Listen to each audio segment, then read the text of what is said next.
warahmatullahi wabarakatuh. Perkenalkan, kami dari kelompok 1 dari kelas 12-1 SMA Negeri 1 Jatiwaras. Perkenalkan, nama saya Hana. Perkenalkan, nama saya Krisna. Perkenalkan, nama saya Dipa. Perkenalkan, nama saya Najril. Perkenalkan, nama saya Arif.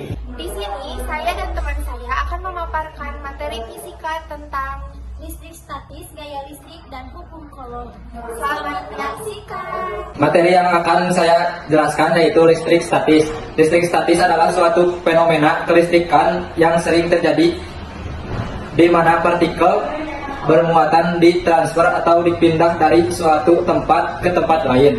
Contohnya saat kita menyisir rambut tanpa terasa akan terangkat, dan contoh lainnya saat kita menggosok mistar ke rambut.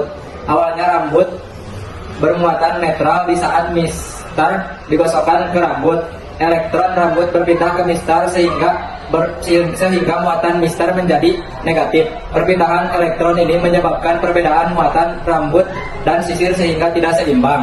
Materi yang kedua yaitu gaya listrik. Gaya listrik adalah interaksi yang terjadi antara muatan listrik, di mana muatan sejenis saling menolak dan muatan berbeda saling menarik.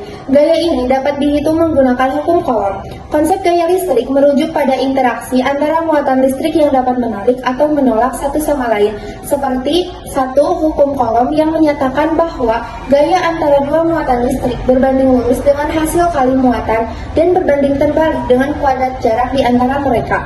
2. Medan listrik. Medan yang dihasilkan oleh muatan listrik di sekitarnya di mana muatan lain akan mengalami gaya.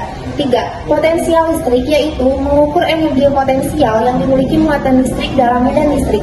4. Interaksi dalam sistem banyak muatan, yaitu gaya total pada suatu muatan dari beberapa muatan lain merupakan hasil penjumlahan gaya-gaya individu yang dialami oleh muatan tersebut. Ketiga, yaitu hukum Coulomb.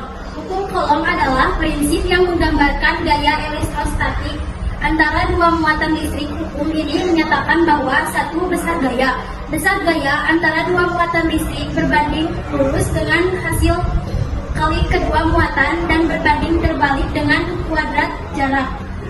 Rumusnya dicantumkan di pojok kanan atas ini. 2. Arah gaya. Gaya bersifat menarik jika muatan berbeda dan bersifat menolak jika muatan sejenis.